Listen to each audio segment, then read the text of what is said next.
talk about one thing we usually do on the show every week is kind of go over some teams to target, teams to avoid. But we're going to do a little bit different tonight because I think you did a good job explaining how this algorithm can help fantasy players on a week-to-week basis. So let's talk a little bit about briefly what are some of the quarterbacks that the computer likes going into Week 4? Yeah, I got one for you. Little off the radar guy. If you're having some trouble with an injury or looking to spot start somebody because you're not happy with your quarterback, then go for our seventh best matchup of the week is Jason Campbell against that New Orleans defense that I mentioned before. That beat-up Pat secondary has given up 20 or more fantasy points to every QB they faced, including my boy Chad Henne, who threw up a 35-bomber in Week 1, which was, of course, dwarfed by Cam Newton and Brady's big weeks. But Jason Campbell, he's a guy to take a look at. He's probably available on your waiver wires. He's a QB2 who's going to have QB1 numbers this week, so take a shot on him. All right, excellent. Definitely one thing to keep in mind with all the receivers, Denarius Moore and other guys having big games. I'm really hoping that Darren McFadden has a huge game this week, which is highly likely because it's just kind of all he's been doing all season. But we've got actually some things in the chat. I'm not sure if you're able to see this. Is one of the things these guys are wanting to know about, and maybe you can speak to this, that they're just wondering why a guy like Alex Smith is rated higher than Matthew Stafford. That's a one-week projection thing. That's not for the whole season, but for whatever reason, the computer seems to be liking San Francisco's Alex Smith a little bit better than they like Matthew Stafford. Now, granted, they are looking at the fact that Alex Smith is only one spot ahead of Matthew Stafford, so it's not like Alex Smith is third and Matthew Stafford is 25th. You've also got the green light on Matthew Stafford, a yellow light on Alex Smith, but what would push those two guys or cause them to be so close? Yeah, it really just boils down to the defenses that they're facing and who these defenses have faced so far this year. Matthew Stafford's a every week starter. He's a definite go. But Alex Smith is actually going up against Philly, who's really so much for this dream team, guys. But this defense has just absolutely been getting gashed this year. A lot of no-name wide receivers have been going up against these guys and having a lot of luck, and therefore their quarterbacks have as well too. So yeah, every now and then you're going to see some crazy stuff coming out of this, and that's a perfect example of it. But take a look at. Listen, let me just tell you right now: don't bench Matthew Stafford for Alex Smith. That's not happening. We're talking about if you're a guy that doesn't have Matthew Stafford and you're really in trouble looking for a quarterback. If you're not taking my boy Jason Campbell, yeah, take a look at Alex Smith this year. I think you'll be surprised as to, honest to God, you guys, how poor that secondary's been over in Philly. I don't know what's going on there, but the numbers certainly don't lie. All right, well, we'll move on to some of the running backs that the computer likes this week that may have surprised you that you wouldn't have thought of, but the computer's making a strong push that's made you take a second look at possibly starting somebody.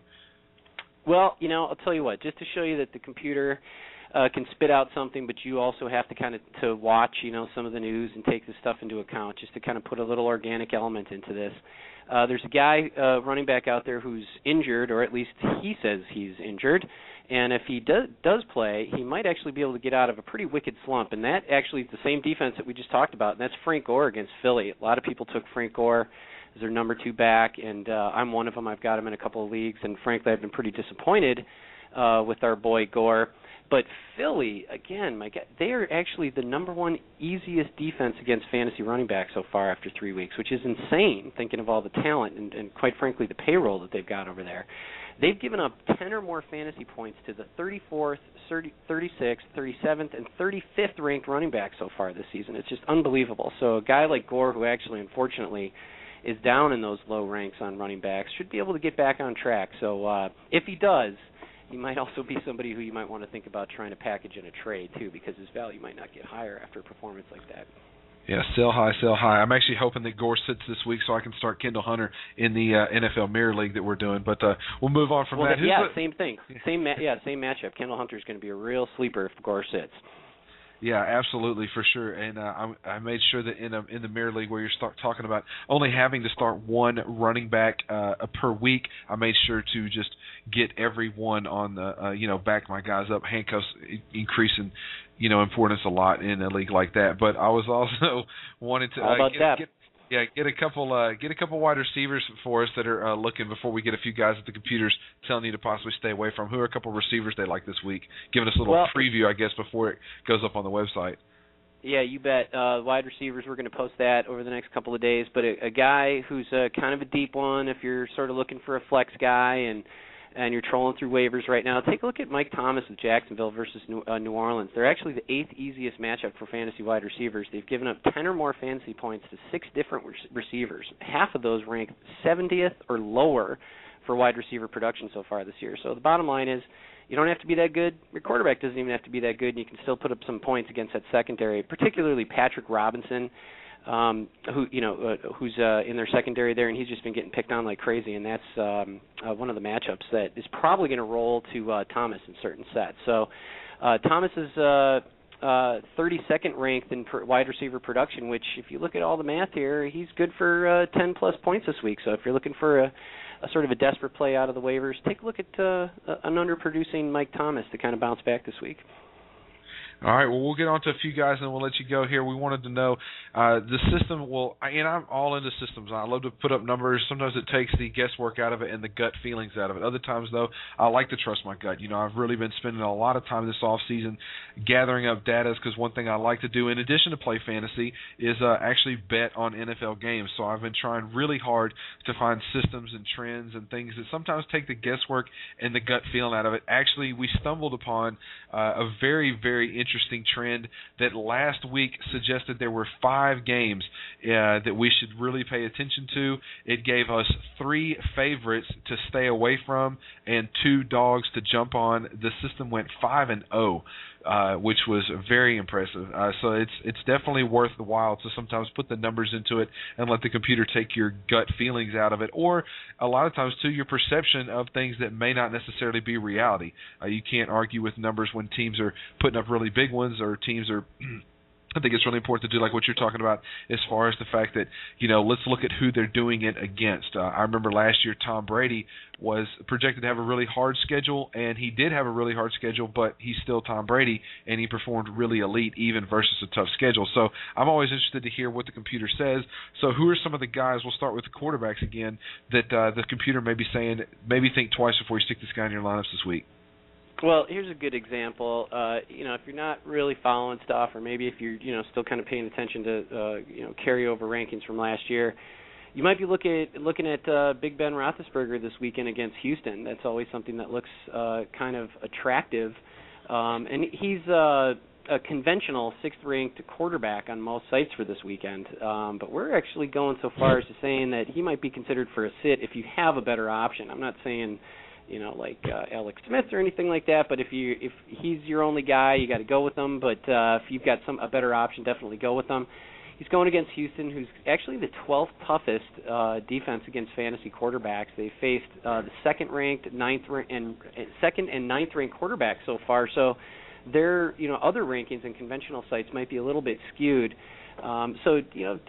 Proceed with caution, I guess, is the best way to say if you're considering starting Big Ben. But again, like you said before, leave your gut in this, man. I mean, it's not all about the numbers, but if you got Ben and someone else on the bubble, we're saying pass on Ben this week. All right, I think that's important to say, too, that, everybody's not going to have the same situations. I mean, like last week, actually, according to the website that I play on, I made a bad lineup decision when I sat Eli Manning for Matthew Stafford, but, that's a good problem to have when you've got 2 quarterbacks that are each throwing 3 and 4 touchdowns in any given week. But we'll move on to the running backs and see who are 1 or 2 guys that the system may be saying to proceed with caution with this week. Well, I'll give you a perfect example just to let you guys know I'm not a robot. This morning, James Starks, or I should say the news was really about Ryan Grant and his kidney damage, that injury that he sustained in the fourth quarter last week. Looks like it's going to give the ball back over to James Starks, and if you look at his schedule, or his matchup this week, he's got tasty Denver Run D, which if you look at some of the conventional rankings, they list them about middle of the pack, should be pretty easy sledding for James Starks. But then, much to my dismay, I look at the numbers, and even though I'm planning on starting Starks in a couple of cases, I got a little bit fewer expectations because Denver's actually the 4th toughest run D, even though they got gashed by DMC in he got had a ridiculous game in week 1. No other running back, either running back 1 or 2, has topped the 10-point mark, and that includes running backs that are in the top half of the league in running back production. So as much as my heart and my gut and my soul is telling me to start James Starks, and frankly I probably will anyways, I probably have to temper those expectations against the Denver run D. All right, so we'll move on from there. Last but not least, certainly the wide receivers. I always skip over tight ends because, I don't know, I like to play in leagues where they're not required, so it kind of takes some of the importance off of tight ends. But it gives people another reason who says, hey, what about tight ends? Well, go to fantasyomatic.com. All the tight end stuff will be up there by Friday, so you can get that if you're wondering why we skipped over tight ends. But moving on to wide receivers, who's a couple guys that maybe the system's saying to watch out for going into this weekend? Well, one that popped out at me is sort of a waiver wire darling from a couple weeks back, and that's our boy David Nelson, who's going up against Cincinnati this week, actually. But before you throw him in there, if you've got a better flex, he shouldn't be anything higher than a flex, likely on your team anyways. But if you've got a better flex option just for week 4, go ahead with them. Cincinnati, believe it or not, has held all 9 opposing wide receivers under 8 fantasy points this year, except for Eric Decker, of course, who went off for 26. So if you want to go with the 1 out of 9 percentage chance that you're going to get a real blowout here from David Nelson, go ahead with that. Go with the gut. But the numbers are telling us is that it might be a sit for David Nelson, and you can probably get him back into your lineups after week 4. Well, excellent. Listen, man, we definitely appreciate the time. I want to give you a chance, though, to promote the site and the Twitter feed. If people are saying, wow, this is a lot of stuff I'm very interested in. Obviously, we don't have time to cover everything that's on the list. We just wanted you to kind of cherry pick a few guys that maybe some people were looking at that the system's kind of saying, hey, slow down a little bit, or get this guy in and keep going with him. So they can definitely always check it out at fantasyomatic. The Twitter handle is fantasyomatic as well, just like it sounds, FANTASY, the letter OMATIC. For people who may not be familiar with the site at all, this is definitely not the only thing you do. Anything you want to pass on, information about the site or the Twitter feed before we let you go?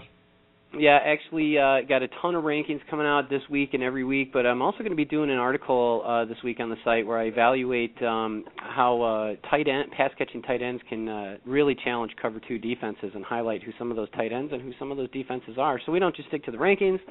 Got a bunch of good stuff out there, but definitely follow us on Twitter, answering lineup questions all the time. Really appreciate the support from both you and Joe on Fantasyomatic. I always like talking with you guys, and really appreciate some time here on the show to talk about the algorithm. Well, I know it took a lot of work, and I wish you nothing but the best, and hopefully it's something that, like you said, you do still want to take your gut, you still want to manage your team, but it's definitely a very nice tool, and I think that's the best thing you could do if you look at it as like a carpenter. A carpenter doesn't go to work with just a saw or just a hammer. He brings the hammer, the saw, the tape measure. There's lots of tools involved, and this is one more tool that you can put in your fantasy football toolbox, and apologies to that website. I didn't mean to kind of steal their thunder there, but it's definitely, you don't ever want to just get all your information from one person or one site. I think it's very important to be well-rounded and get your information from a lot of different people because it helps you to see the bigger picture. So, like you said, you're not going to look at this and say, oh, I've got Alex Smith and Matthew Stafford. I'm going to just blindly stick in Alex Smith ahead of Matthew Stafford. It's like you said, if you're a guy that's maybe got a guy that's ranked way down on the list, you roll the dice with Smith and see what happens there. So I think it's all very fascinating stuff. I'm enjoying going to the website. I look forward to seeing the full running backs up tomorrow and the wide receivers and tight ends on Friday. And thanks so much. And like we said, if you want to hit them up, guys, and talk to them directly, ask him a question, hit him up on Twitter at fantasyomatic, and we'll look to get you back in the near future and see how the algorithm's been performing, man. But we appreciate the time tonight.